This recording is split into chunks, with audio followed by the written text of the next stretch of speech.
నమస్తే, welcome two times of India. సమయం దిశ సంగీతిక. కార్తీక మాసం అంటే శివకేశవులకు చాలా ప్రత్యేకమైన మాసం అని చాలామంది అంటుంటారు.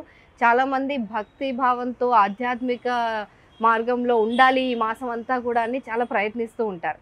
అయితే ప్రతి ఒక్కరికి ఒక్కో ఆచారం ఉంటుంది. ఇలా కాదు, ఇలా చేయాలి, ఇలా దీపారాధన చేయాలి, ఈ ఈ స్నానం ఇలా చేయాలి, నదీ స్నానాలు అనేసి రకరకాల, అంటే ఒకరు చేసింది రాంగ్ అని చెప్తూ, లేకపోతే ఒకరు చేసింది కరెక్ట్ అని వాళ్ళంతటి వాళ్ళే అనుకొని రకరకాల ఆచారాల మధ్య నలిగిపోతూ అసలైన సిస్టమ్ ఏంటి, అసలు ఎందుకు పెట్టారు అనే ప్రాధాన్యతను మర్చిపోతున్నారు. సో ఈ కార్తీక మాసం ప్రాధాన్యత ఏంటి, అసలు దీనికి ఉన్న విశిష్టత గురించి మనం తెలుసుకోవడానికి ప్రముఖ ప్రవచనకర్త ఆధ్యాత్మికవేత్త అనంతలక్ష్మి గారి దగ్గరికి మనం వచ్చేసాం. సో అవిని అడిగి ఈ కార్తీక మాస విశిష్టతను తెలుసుకుందాం. నమస్కారం అమ్మ. నమస్తే అమ్మా. ఎలా ఉన్నారు? ప్రమాణంగా ఉన్నాం. అలా ఉండాలి ఎప్పుడు. ఏవో ఉంటాయి, వేటి దారి వాడిదే. మనం ఆనందంగా ఉండడం అంటే మన మీద ఆధారపడింది, పరిస్థితుల మీద కాదు. అది అందరు ఇలా పాజిటివ్ గా ఒక బ్రాడ్ మైండ్ సెట్ ని అలవర్చుకుంటే గనక మీలాగా చిద్విలాసంగా సంతోషంగా ఉంటారు. Pain is inevitable, suffering is optional. Pain is very personal. Inevitable, తప్పదు. అవును. కాలికి దెబ్బ తగిలింది, దెబ్బ తగిలితే నొప్పి కాదని లేదు. దాన్ని తలుచుకుని ఏడుస్తూ కూర్చోవడం నా ఆప్షన్. ఏడుస్తానా, పర్వాలేదు, అలా ఉండని. నేను దాన్ని మర్చిపోవడానికి ఏదన్నా స్నేహితులతో మాట్లాడడమో, సంగీతం వినడమో, నాకు నచ్చిన పని చేసుకోవడమో, పుస్తకం చదవడమో చేస్తానా, కాలికి దెబ్బ తగిలిందో అని ఏడుస్తూ కూర్చుంటానా? That is in my hand. Correct, 100%. అది అంటారు, pain is inevitable, suffering is optional. నొప్పి తప్పదు, బాధ మన ఇష్టం. సూపర్, మంచి వాక్యంతో మొదలు పెట్టారు. అవునమ్మా. అలాగే ఈ కార్తీక మాస విశిష్టత కూడా మనం తెలుసుకుందాం. ఈ కార్తీక మాసంలో దీపారాధన చేస్తే 365 రోజులు మీరు దీపారాధన చెయ్యకపోయినా పర్వాలేదు అనేది ఒక ప్రచారంలో ఉన్న ఒక వాక్యం. సో దీన్ని పూర్ణిమ నాడు 365 ఒత్తులు దీపం పెడితే అని చెప్తారు. ఆ పౌర్ణమి ఒక్కరోజు నిజమేనా? అది ఏమోనమ్మా, ఏదో ఒకదానికి తనని తాను సమర్థించుకోవడానికి చెప్పేది. ఎందుకు వచ్చింది అంటే, నేను కూడా ఆలోచన చేశాను దీన్ని.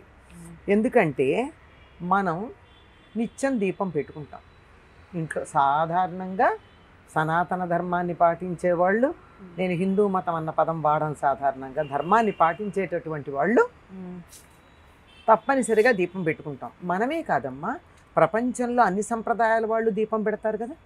అవును. క్రిస్టియన్స్ బెటరా? క్యాండిల్స్ ఏదైతే వాళ్ళకి అందుబాటులో ఉన్నది అది. ఎందుకంటే వాళ్ళు ఇక్కడి నుంచి ఆ చలి దేశాల్లో నూనె పట్టుకెళ్ళినా గడగడుతుంది, అంతే కదా. అక్కడ అది పెట్టుకుంటారు. మీరు ఏ సంప్రదాయంలో చూడండి, ఉంటే ప్రధానంగా ఇది చెప్పాను, కానీ మిగిలిన ఎన్ని సంప్రదాయాల్లో చూసినా తప్పనిసరిగా దీపం వెలిగిస్తారు. దీపం ప్రాణానికి సంకేతం. ఎలాగోలా వెలిగిస్తారు. ఇప్పుడు వెలిగించని వాళ్ళు ఎలాగా? ఉదాహరణకి వెలిగించే కుటుంబమే అనుకుందాం, దీపం పెట్టి పూజ చేసే కుటుంబం. ఇంట్లో ఒక యూనిటీ ఉండాలంటే, ఐకమత్యం ఉండాలంటే ఇంట్లో ఒకళ్ళే దీపం పెట్టి పూజ చేస్తారు. మిగిలినటువంటి వాళ్ళు అంతగా చేసుకోవాలంటే ఏం చేస్తారు? వెళ్ళి ఆ దీపంలో కొంచెం నూనె వేస్తారు, దండం పెట్టుకుంటారు, స్తోత్రాలు చదువుకుంటారు. పూజ అంతా ఒకళ్ళే చేస్తారు. అది పద్ధతి. ఎవరి పూజ వాళ్ళది అంటే కుటుంబం విడిపోయినట్టే లెక్క. ఓహో. ప్రత్యేకంగా ఏదో వ్రతం లాంటివి చేశారనుకో. ఇది కాక నేనేదో ప్రత్యేకమైన పారాయణ చేసుకుంటున్నాను. ఈ మధ్య అందరూ రకరకాల పారాయణలు చేస్తున్నారు కదా. మనం ఆహారంలో మార్పేం చెయ్యం, విహారంలో మార్పేం చెయ్యం, కానీ నారాయణీయం చదువుతాను, నాకు ఆరోగ్యం కావాలని చదువుతున్నారు, అంతే కదా. నారాయణీయం పారాయణ చేయాలి. పూజ అంతా అయ్యాక మళ్ళీ ఆ దీపంలోనే కొంచెం నూనె వేసి మీరు మళ్ళీ నారాయణీయానికి సంబంధించిన ఒకే ఒక సంకల్పం చెప్పుకుని చదువుకుంటారు, కానీ మళ్ళీ వేరే దీపాలు పెట్టరు. అవును. సరే, నేను ఎప్పుడు దీపం పెట్టలేదు కదా, నాకు కూడా పెట్టే అవకాశం కావాలని అనిపిస్తుంది కదా. అనిపించదు చాలామందికి. అందుకని ఏం చేస్తారు, సంవత్సరానికి ఒక రోజు పెడతారు. అది కూడా ఎప్పుడు పెడతారంటే క్షీరాబ్ది ద్వాదశి కానీ పూర్ణిమ కానీ, కార్తీక పూర్ణిమ కానీ. క్షీరాబ్ది ద్వాదశి అంటే కూడా కార్తీక మాసంలో వచ్చే శుద్ధ ద్వాదశి. ఓకే. ఆ రోజు ఎందుకు పెడతారు అంటే క్షీరాబ్ది ద్వాదశికి ముందు రోజు ఏకాదశి, క్షీరాబ్ది ఏకాదశి అంటారు. కానీ దానికి ఎందుకు అంత ఆ పేరు రాదు. దాన్ని ఏమంటారంటే ఉత్థాన ఏకాదశి అంటారు.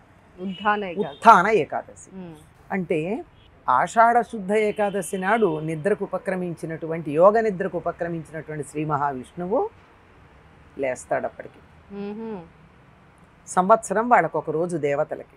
ఓకే. రోజుకి ఎన్ని గంటలు ఉంటాయమ్మా మనకి?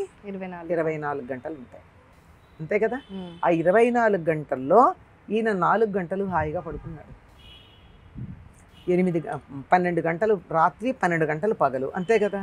కానీ పగలంటే మనం 12 గంటలు పడుకుంటామా? రాత్రి 8 గంటల వరకు 8 గంటలు పడుకుంటే ఎక్కువే, అంతే కదా. అంతే. అంచేత 4 గంటలు వేసుకో, ఒక 2 గంటలు సంధ్యా సమయం. తెల్లారుదాం 4ంటికే లేస్తాం కనుక 4 నుంచి 6 దాకా ఉండేది ఇంకో 4 గంటలు కలిపితే మొత్తం ఇటు 2 గంటలు అటు 2 గంటలు 4 గంటలు, మధ్యలో ఉన్నటువంటి 8 గంటలు 12 గంటలు సరిపోయినాయి. ఓకే. అందుకని ఒక 2 గంటలు కలిపితే ఒక జాము, సూర్యాస్తమయం నుంచి ఒక జాము అయ్యాక, రాత్రి అయితే 4 గంటలు, 4 జాములు అయ్యాక మళ్ళీ ఇక్కడ వచ్చేటప్పటికి 2 జాములు, అక్కడ 2 జాములు, మొత్తం కలిపి సూర్యాస్తమయం తర్వాత 2 జాములు అమ్మ. 6 గంటలకు సూర్యాస్తమయం అయిందంటే 10ంటికి 2 జాములు, 4 గంటలు అయింది. 10 గంటల నుంచి తెల్లారుజాము దాకా పడుకున్నారు, అయిపోయింది. ఆ తర్వాత 2 గంటలు సరిపోయింది కదా. ఆ తర్వాత 4 గంటలు, మొత్తం 12 గంటలు. ఈ 12 గంటల్లో గంటన్నరే లెక్క గట్టిగా చెప్తే, ఈ 12 గంటల్లో 8 గంటలు అయిపోయి ఆయన నిద్ర లేచే సమయం ఏమిటి అంటే సరిగ్గా 2 గంటలు. తెల్లవారుజామున 4-4:30కి లేస్తాడు. అది ఏకాదశి. ఓకే.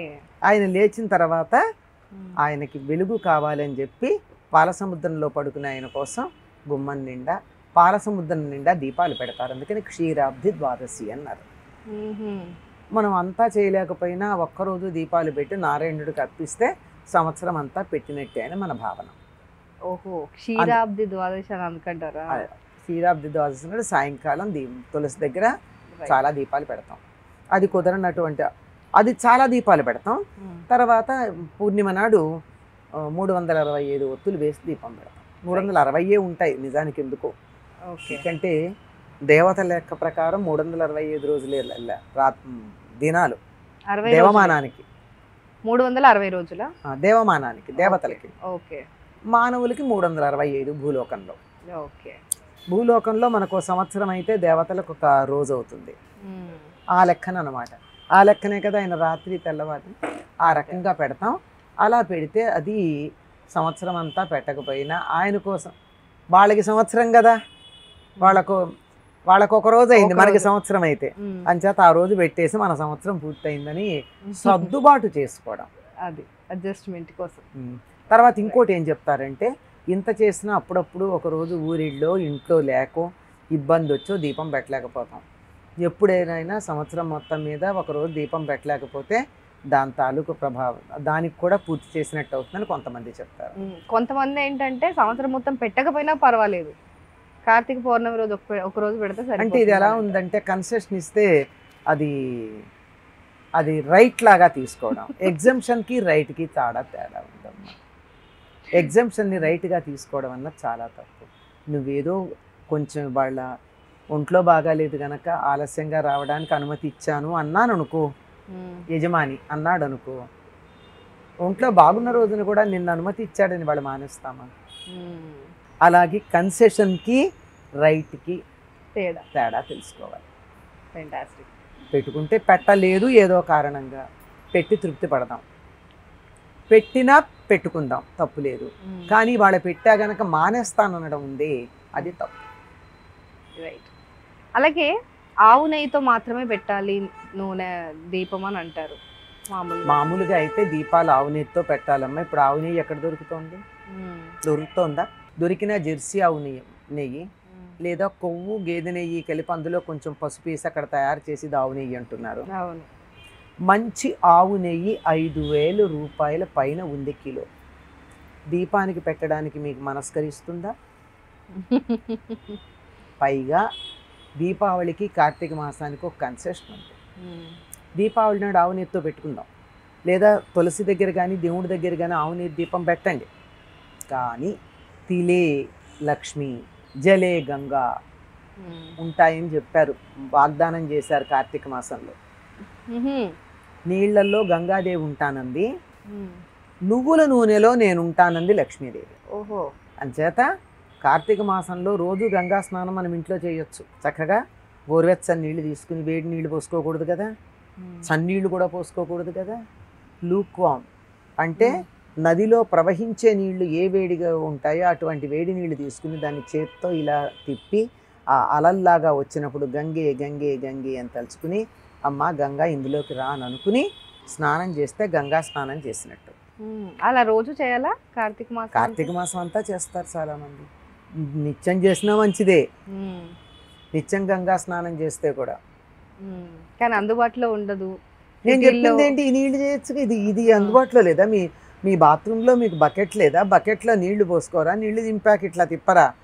షవర్లో తప్ప స్నానం చేయను అనేటటువంటి వాళ్ళ సంగతి నేను చెప్పలేను. అవునా కదా? ఒక టబ్లో చేసినా అందులో గంగా గంగా అనుకోండి, మరీ మంచిది, తప్పేం లేదు. కనుక మనకి ఎన్ని వెసులుబాట్లు ఇచ్చిందో తెలుసా మన సనాతన ధర్మం. సనాతన ధర్మంలో ఉన్నంత సౌకర్యం మరి ఎక్కడా లేదమ్మా. నువ్వు ఇట్లా చేయకపోతే చచ్చిపోతావని ఎక్కడా చెప్పలా, నరకానికి పోతావని ఎక్కడా లేదు. ఎదుటివాడిని చంపితే నరకానికి పోతావు, వాడిని బాధ పెడితే నరకానికి పోతావు తప్ప నువ్వు నియమం పాటించకపోయినా, దేవుణ్ణి తలుచుకోకపోయినా నరకానికి పోతావని ఎక్కడా లేదు. దేవుడు శాడిస్ట్ కాదు మనని బాధించటానికి. కనుక చక్కగా గంగను తలుచుకొని స్నానం చేయొచ్చు. అలాగే నువ్వుల నూనెలోనే లక్ష్మీదేవి ఉంటుందన్నారు కనుక నువ్వుల నూనె దీపమే పెడతారు కార్తీక మాసం అంతా.